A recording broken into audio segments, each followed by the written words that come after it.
Hi folks, Desert Artist here. I know I've had some calls for some instructional video on how I make my loincloth. It's my own kind of design. I have an alternate design here from a Native American. This is the traditional Native American loincloth. It's a classical piece, sewn with more of a spiral stitch. It can stretch. One of the things that I generally sewing in craft work is I use a flat stitch, generally won't stretch. I use that like around the arms, down the sides. First thing I'm going to show you today is how to make a cock bag. That thing right there. This is the general shape of it. About as big as your hand, pretty much cup, and you can kind of get an idea. You want to make sure that on that point right there on that corner on the front, you want to have a 90 degree, because from this point here, the outside, you want it to be as snug as possible around your nuts, specifically because when you're walking the breeze kind of blows and sometimes you're kind of slacky on here. Along when my first loincloths were a little bit more curved, thinking that it had to be curved, but stretches. When you cut out your second piece, symmetrical. So what you do is you take this, instead of being smooth side up and smooth side up, smooth side and smooth side together. A mirror image what they are. You can see I kind of got it outlined already, so it makes it easier for me to cut out. Lay it down on here and you trace it out with a pencil. Basic idea.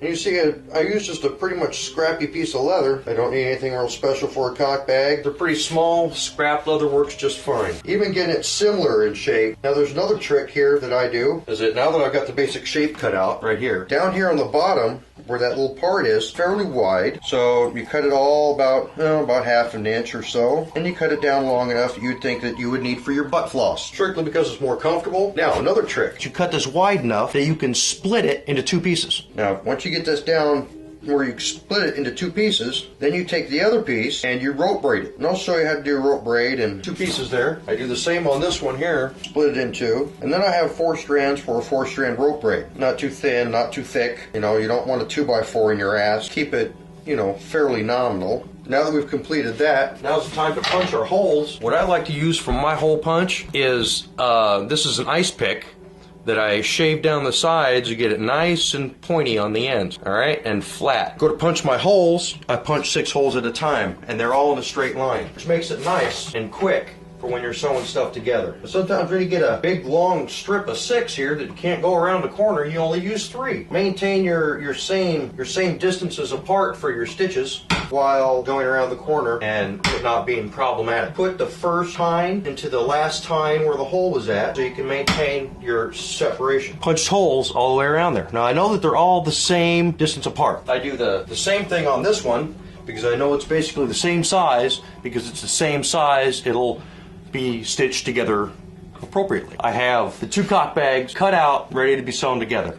First off, I need to refresh everybody on the dead and the reason why. Now this is the basic shape of the cock bag here. This is about from the center point here down to about the butt floss is about the length of my thumb and forefinger. Now that can vary depending on the size of the person, obviously, and you can judge that. Well, you know how to judge that. And the reason why we did this basic shape, and remember I stressed it was important that we have this 90-degree angle here. The reason why we want that 90-degree angle here is so that when we put it here in the front, that we can adjust the tension that it is down here.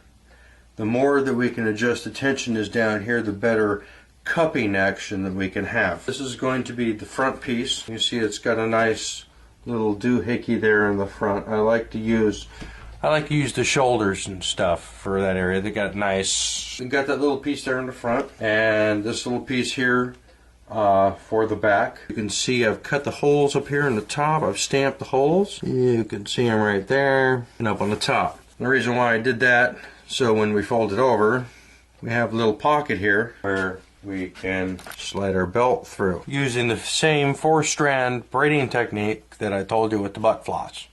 Just make it really long. Now, what I've done is I've put 4 holes through here and I've tied the back here, so when we sew the butt floss to the front flap, we know what the hell we're doing.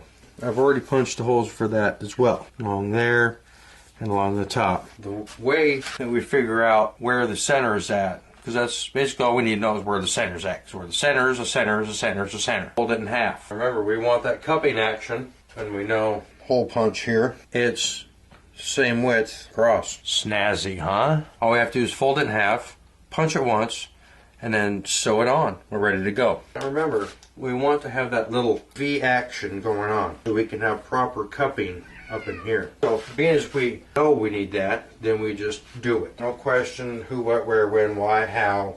Measure and distance. You fold it in half. Remember, we want it down in the middle, up on the sides. Run it up to the center point.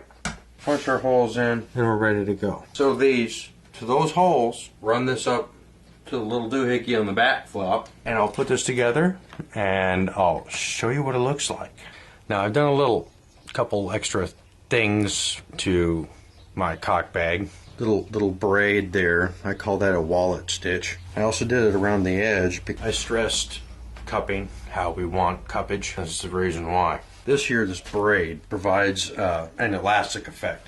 Or just a little stretching in there that accommodates nicely for cupping. Besides the cool little stitching on the side, you can see the same pattern. The butt floss here. All I did was stitch it to the front flap, stitched it to the front. And for the back, how I attached the butt floss to the rear flap was like one of those Chinese finger traps. And what that does, that provides for ease of sliding if you need to adjust it for length. So anyway, and on the back, I just tie up the square knot on the back and tie it on the sides with a square knot, and voila, you have a loincloth just like mine. You too can have the loincloth just like mine. Hey, you all have a great day. Be creative, be safe, be observant.